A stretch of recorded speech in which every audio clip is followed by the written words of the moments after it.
You search how to buy shares of Magellan Financial Group Limited. We will show the steps to find MFG.ASX listed on CBOE AUS. This is an educational guide and not financial advice, so invest responsibly. To buy shares, you need a broker, and I will use eToro as an example to show the process. After registering, you must verify your account, typically with an ID document, and add funds before you can place an order. Use the platform search bar and enter the ticker MFG.ASX to locate the listing.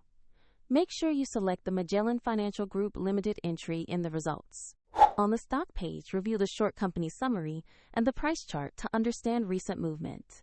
Confirm the company name and ticker match Magellan Financial Group Limited, MFG.ASX.